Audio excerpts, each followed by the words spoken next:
नमस्कार दोस्तों, आज की इस कहानी से हम सीखने वाले हैं कि इंसान चाहे कितना भी बुरा क्यों न हो, वह बदल सकता है। तो कहानी को शुरू करते हैं। बहुत सालों पहले भारत में मगध नाम का एक राज्य था। वह राज्य बहुत संपन्न था।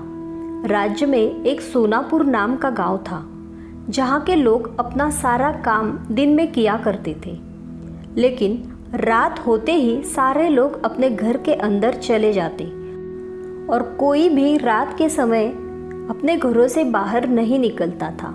लोग ऐसा बस एक ही कारण से किया करते थे और वह था अंगुलीमाल। अंगुलीमाल बहुत ही खतरनाक डाकू था जो लोगों को लूटकर मार देता था। वह लोगों के बीच डर बनाए रखने के लिए मारे हुए व्यक्ति की उंगलियां काटकर उसकी माला बनाकर पहनता था। अंगुलीमाल मगध के एक गुफा में रहता था।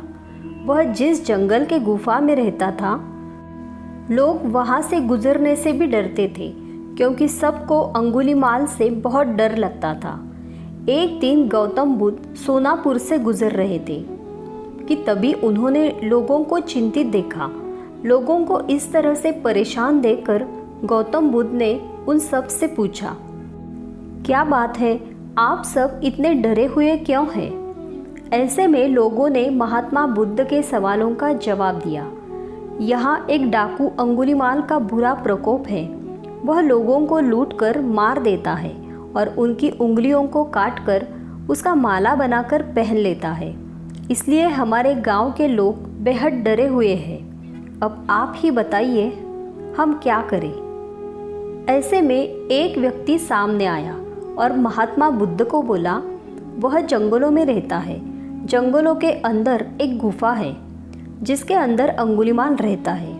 यह सब सुन लेने के बाद महात्मा बुद्ध अंगुलीमाल से मिलने जंगल की ओर चल पड़े।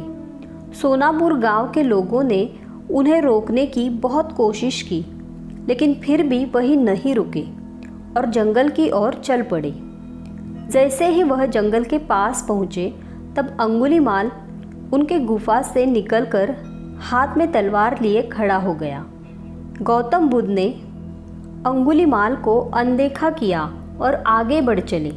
यह देखकर अंगुलीमाल बुद्ध का पीछा करने लगा। पीछा करते करते अंगुलीमाल जोर से चिल्लाकर बोला, ए सन्यासी, रुक जा। महात्मा बुद्ध ने कहा, मैं तो रुक गया, तुम कब रुकोगे? तुम अपनी यह हिंसा कब बंद करोगे? ऐसे में अंगुलीमाल क्रोधित हो गया।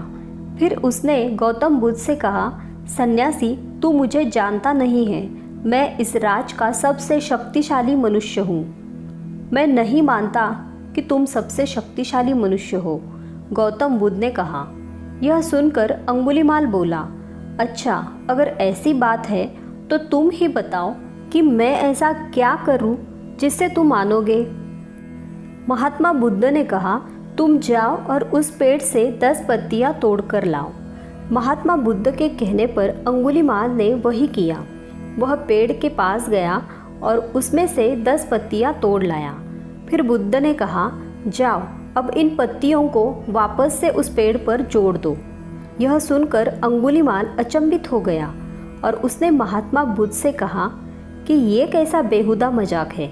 भला कोई पत्तियों को तोड़कर वापस पेड़ से जोड़ सकता है क्या? ऐसे में बुद्ध ने कहा, तुम खुद को सबसे शक्तिशाली कहते हो और इन पत्तियों को जोड़ नहीं सकते।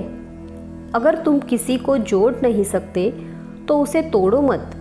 अगर तुम किसी को जीवन नहीं दे सकते तो उन्हें मारो मत। यह सुनकर अंगुलीमाल की आंखें खुल गईं। वह बुद्ध के चरणों में गिर गया और उनसे माफ़ी मांगने लगा। उसके बाद अंगुलीमाल बुरे काम करना छोड़ दिया और वह महात्मा बुद्ध का शिष्य बन गया। तो दोस्तों, इस कहानी से हमें ये सीख मिलती है कि इंसान चाहे कितना भी बुरा क्यों न हो, वह बदल सकता है। अगर आपको ये कहानी अच्छी लगी हो तो लाइक करें, अपने दोस्तों के साथ शेयर करें और इसी तरह की कहानियाँ सुनने के लिए चैनल को सब्सक्राइब करें। मिलते हैं इसी तरह की एक नई कहानी के साथ। तब तक के लिए धन्यवाद।